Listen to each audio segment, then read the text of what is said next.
Uh, I am Talib Abdulrahim, and I am really honored and excited to step into the role of Emergency Management Administrator for Town of Needham.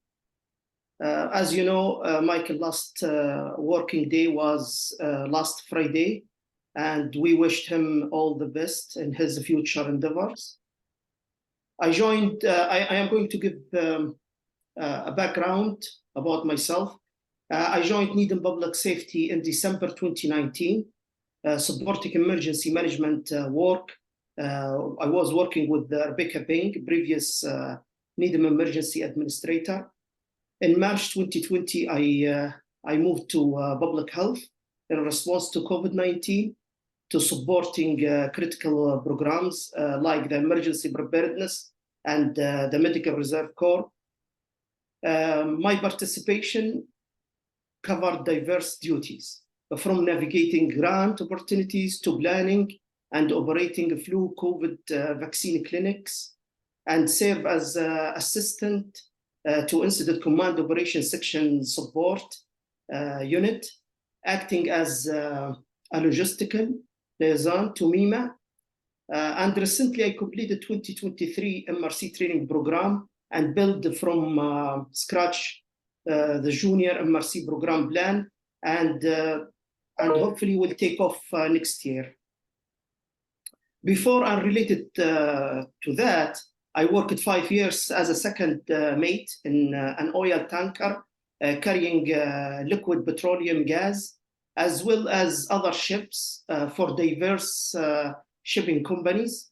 During my seagoing, I assumed safety officer responsibilities on board ships. I am a graduate of the Arab Maritime Academy in Egypt. I earned my Bachelor's of Science in Maritime Transport and Marine Technology, and the second mate of ship operations. I have also earned my master's degree of Science in Emergency Management from Massachusetts Maritime Academy. And I look forward to meeting and working with each of you, learning from your experience and contributing to our shared goal of safeguarding our community. So, Chief Conroy, do you have any remark? I'm sorry, Cal.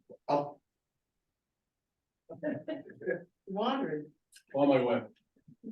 No, thank you for taking over and welcome. We really appreciate it. Yeah, so thank you. Yeah, perfect. Thank you, Chief. Tim, do you have any remark? I don't think she's here. Okay. Now we can go with the MEMA updates. Heather?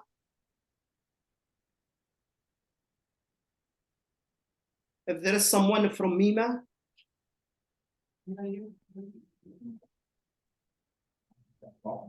Okay, we will talk about snow first. Yeah, we can start with snow. Yeah, okay, now we can move to the DPW winter weather update. Shane, you can take it away. Sorry, just some folks in the room. We don't want them to miss out on our snow and ice. No. Just waiting. So, Tim is co-host. Oh, great. Oh, she's letting people in? Yes. Oh, good.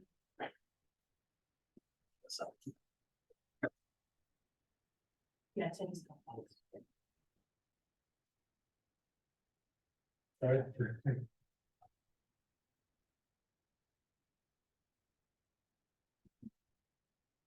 I could drive for you.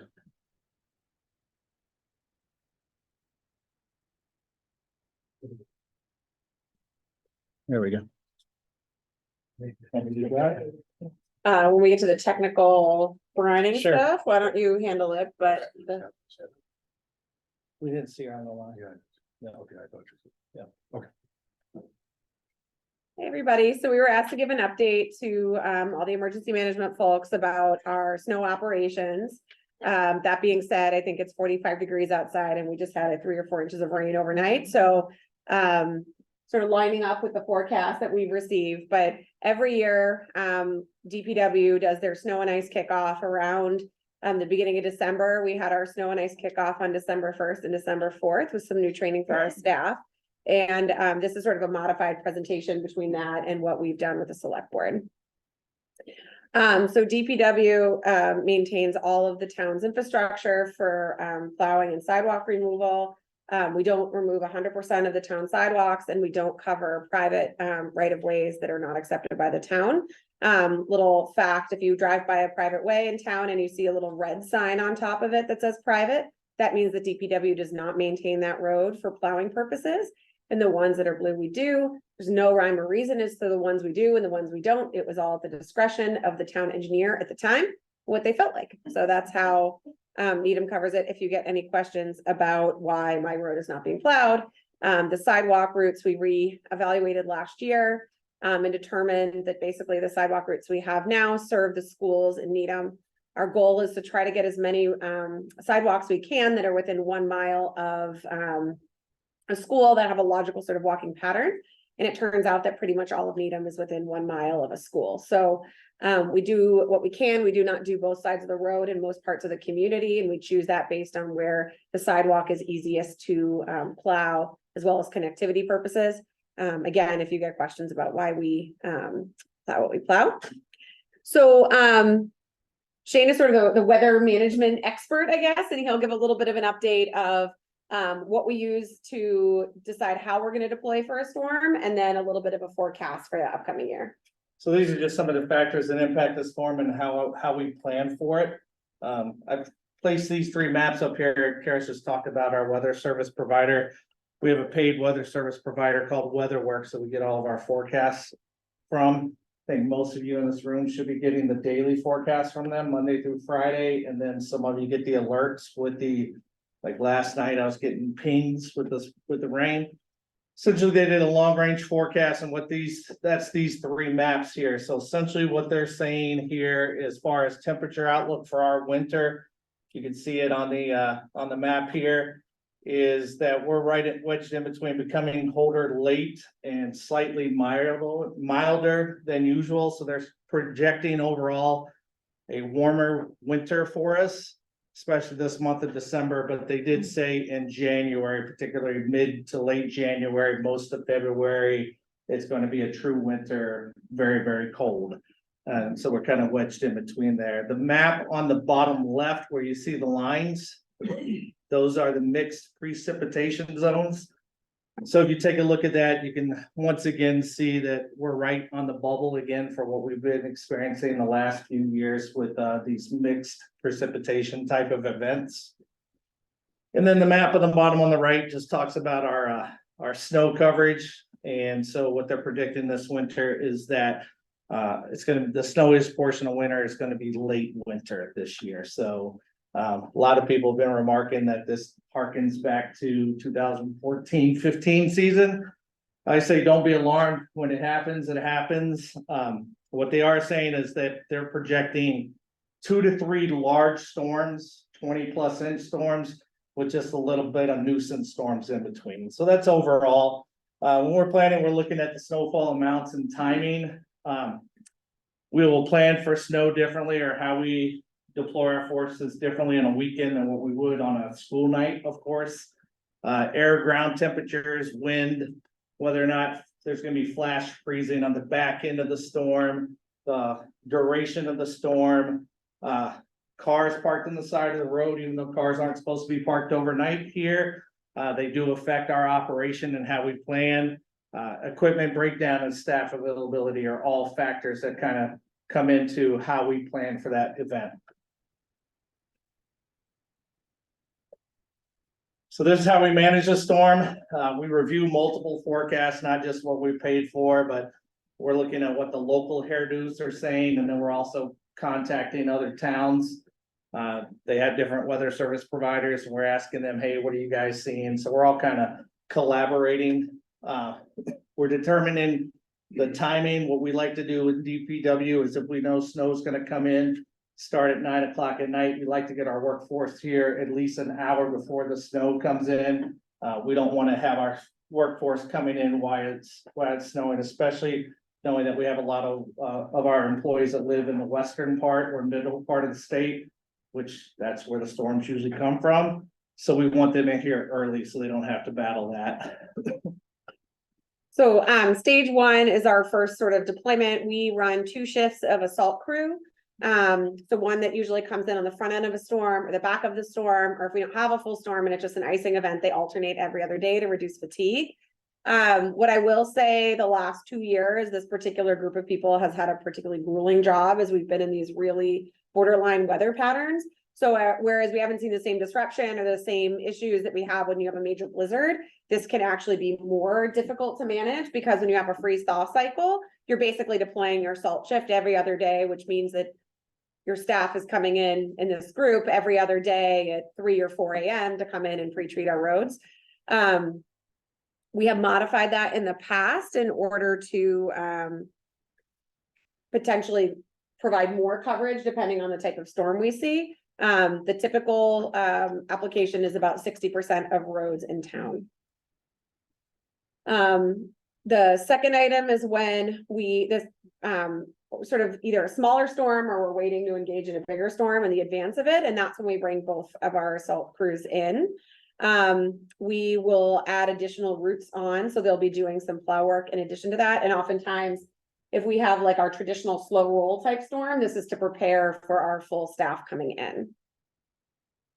The full plow operation is when we bring 100% of DPW staff and 100% of contractors in, and that's when you get to your 4 or more inches typically in an event. Last year, we ended up calling, I think, 2 full plows because we were really on the bubble when we talk about weather. This is where it gets really tricky for us. When you have a line that basically goes through Needham or Wellesley and everything to the west of us ends up getting 2 feet of snow and everything to the south of us ends up getting rain. It's really hard for us to figure out where we're going to hit. And I'll say one thing that's been true the past 2 years is that short-term forecasting has basically been 100% wrong, but not consistently in one direction or the other. So we'll get a forecast that says we're going to get an inch of snow and then we get 8 inches of snow, or we'll get a forecast that says we're going to get 4 or 5 inches of snow, which is what happened last year. And then we ended up getting no plowable events. So we do have, we have our staff who is engaged, they're required to come in when we have an event, and then our contractors, in order to get some incentive payments, have to come in for every event. And then our last stage of snow, which is probably the one we get the most calls about, because people kind of understand when you're in a snow event why things look a certain way, but when you get to the end of it, is snow removals in the downtown and in municipal and school parking lots. Oftentimes this is a function of, I think, exhaustion is what Shane had mentioned. So our staff, when we have a larger duration, 24 to 48 hour event, they come in and they don't get breaks. So they get a 4-hour break every 24 hours. That's basically enough time to take a shower, close your eyes for a nap, have a hot meal, go to the bathroom. So we really are mindful about when we break them, sending them home to get meaningful rest, because we don't want them coming in and operating heavy equipment, particularly in our downtown where there's lots of plate glass, when they're on limited sleep. So we do try to phase these out a little bit more carefully and make sure that our staff is fully rested. So it can be 24 to 48 hours between the end of an event and when we bring staff in. The other issue is that we've had to bid out our hauling operations. We do have a contractor on bid right now. So we think we'll be okay for the year, but it's on them to bring in a sufficient number of plow trucks or hauling trucks before it was on the town. We're hoping that will change in the next year or so if the state is able to move forward. One of the things I'll also note is we've been doing this more frequently in the past years. I think that'll be an evaluation we'll have to make this year. There's sort of 2 reasons why. One is that we knew businesses were suffering during COVID and we wanted to remove any barriers that they had to people using, going to their facilities. But the second reason is this new weather pattern that we're in with freezing and thawing. So even if we wouldn't normally do a snow removal at 4 inches, if we know that we're going to have a melt overnight and a refreeze the following day, which would make it impossible for us to remove it, 2 or 3 storms down the line, we might do an additional removal. So it is really a case-by-case basis, and we'll be in communication with the economic development person to make sure that the businesses are communicated with. I talked about this. One thing I will say that is good about this year is DPW staffing is back to, I would say, like more normal. levels. I believe we have 3 union vacancies right now. I'm hoping we'll only have 2 by the time we get to snow and ice. Last year, just for context, I think we had about 10. So we're in a much better place with union staff and people who are able to drive heavy equipment.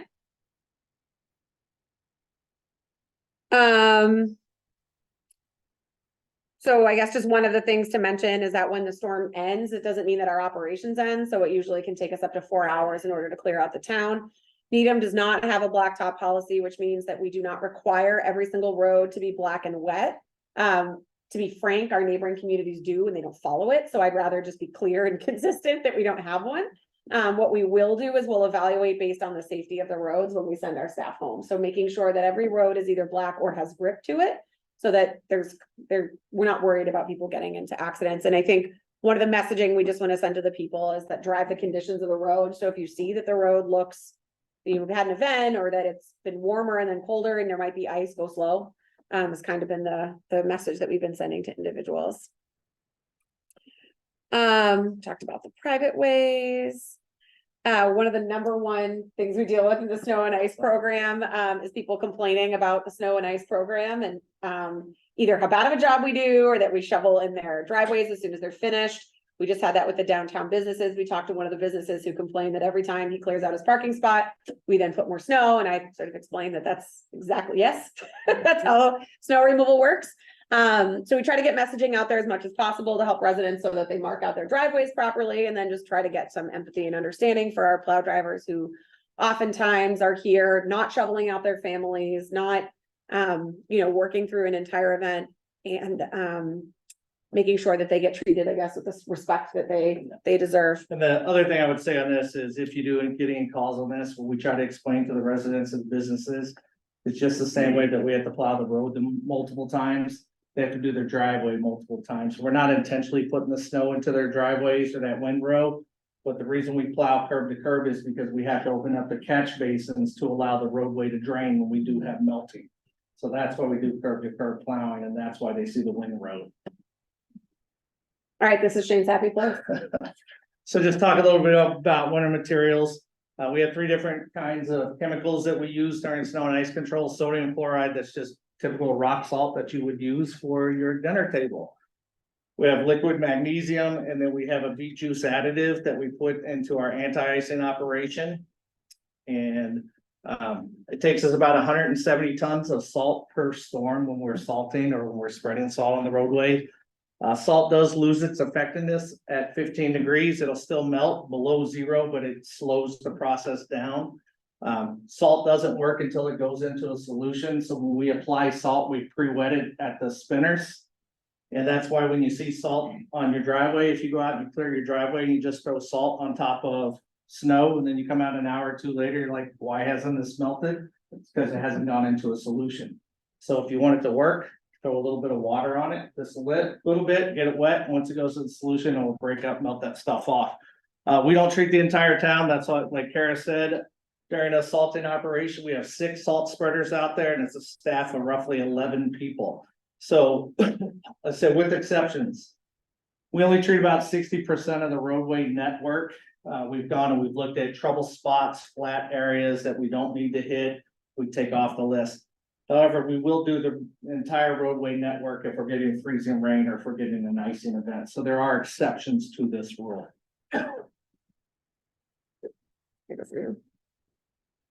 There you go. So just one of the things we've done this year is we've beefed up our training program. I think I mentioned we had 10 vacancies this year. We only have 3. We probably have 16, 17 new staff members who are plowing with us, most of which are fairly entry level. So they haven't done plowing before in a professional way. So we were really working on upgrading our training program, because we can no longer just hope that they had training outside of Needham. Shane worked with our staff. He did a 2-day program, half the staff on one day and the remaining staff on the next day, both an indoor education program with a lot more details than we gave today on how we do our operation, and then a practical where they went out and pre-drove all of their locations, both so they could get familiar with it and also to identify any areas where there might be issues. I know right now, one of the problems we have is I think everybody bought one of those pop-up basketball hoops and then put them all in the street. So, which is a whole host of probably don't want kids playing in the street, but also as an obstacle for snow and ice removal. So we'll be getting communications out. I think Kristen already did on the Facebook page to remind people about how to pull their space in. And maybe put a blip in the Thursday. Yeah. To make sure that we can go out and do it without doing damage to our equipment or to any individual property. One last thing, I just wanted to note on contractors, because I mentioned that we're at full staff, which is a really good situation. The negative right now is that the contractor market has basically disappeared for heavy equipment. So we've been noticing this trend for about the past 5 years. There's a few economic factors that have been in place. But to be frank, these open winters, I think, are the largest culprit. People can make a lot more money doing work in the street or work on a house than they can plowing for the town occasionally. And then also they do a lot more damage to their equipment than doing those other two functions. So we used to rely on the fact that we had winter and winter was consistent. You couldn't do construction in New England for those 5 months. That's no longer the case. So what we're doing internally is we have retained more of our equipment as snow fighting equipment, so we can make sure that our staff isn't heavy equipment. Our staff will be doing most of the main work in the parking lots, because that requires the heavier equipment. And what we have still received is an influx of landscapers with smaller trucks who are interested in plowing. It's not that that's not helpful, that's just not the most helpful to the town. We're not a small business. We really need heavier, or a driveway, and we need heavier equipment. So what we're going to be doing is deploying them on secondary roads and having our staff handle more of them, more of the main roads and the parking lots. I think what that will mean in the future when we talk about it, I mean, there's a few things. One is, do these weather patterns stick? In which case we may need to modify our operation to look more like you might have in New York or New Jersey, where you have blended winters of more icing, less snow, but you also have to be prepared for a snowstorm. And it also may mean that we may need to look at our staffing levels and at our equipment to make sure that we have the heavy equipment if we can no longer rely on the private sector in order to resolve that. Maybe a 2014, 2015 winter might also change. We've noticed that when we get the first 1 or 2 snowstorms, we'll get more people signing up because they have to take their equipment off of a job site. And because they know that there's money coming in. So if we get a forecast in that says like, oh, we're going to get 10, 15 inches of storm, our phones will pick up. So we're hoping that if we do get into a pattern, that will be helpful. If we run into the 2013, 2014 snow season, which got eclipsed by 2015, we did have 1 blockbuster storm. That's really all we had for the whole year. There's not much we can do about that because people don't usually mobilize quick enough to meet our expectations with registration and insurance before an event. Any questions this year on how we're gonna manage snow? Maybe a question the same, but can you explain beet juice as an application for snow removal? So it's the carbohydrate that needs to feed the salt, correct? Beet juice. It is, yes. Why? That's on Shane. So what the carbohydrates do is they have sugars in them. It's the leftover process from sugar beet refineries. And so the sugars will help the material stick to the pavement longer, and then it actually helps to lower the freezing point of the salt that we put down. So it's twofold. It'll help the stuff to stay, and it becomes sticky, stays longer, and then it helps to lower the freezing point. You put anything on the snow that you removed, that you stock somewhere, or you just let it sit? Yeah, so we stock our snow at the RTS right now. We have a new setup. We really haven't gotten to test it very much because it hasn't snowed that much in the last 2 years, where we do snow hauling for the town. We also sometimes open it up to some of the private entities in town for a fee to be able to haul snow because, our residential areas, there's a lot of area to put snow in, lots of frontage on people's properties. But in the downtown, for example, there's not a lot of places for like the hospital or Roach Brothers to put their snow. So we do open it up. We don't do anything to accelerate the melting process. I think the challenges we have with that oftentimes is what the byproduct is often contaminated with trash and other things. So it's really monitoring that. But we don't add any accelerant to it to try to reduce the snow from melting. I know in years past when we've had challenging Aprils, I think they maybe put dirt on the pile because again, it's the hot sun in the spring months will attract to the black of the dirt and will help accelerate the melting process. And we'll spread the pile out, get it flat so it melts faster. That's it.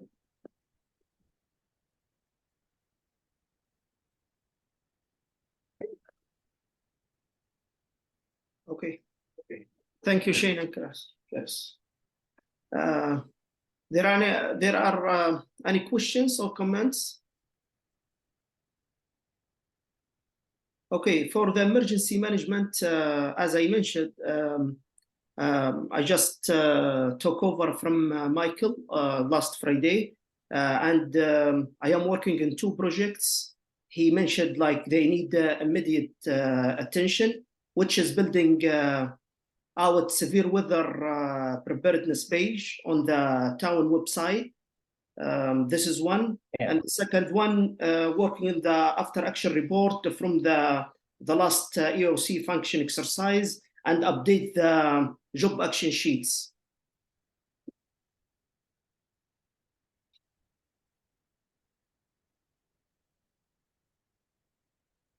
Yeah.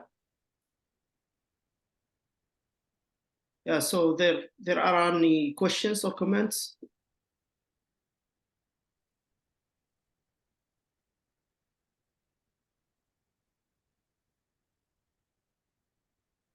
Okay, great. Thank you for coming. Thank you, John. Thank you. Thank you.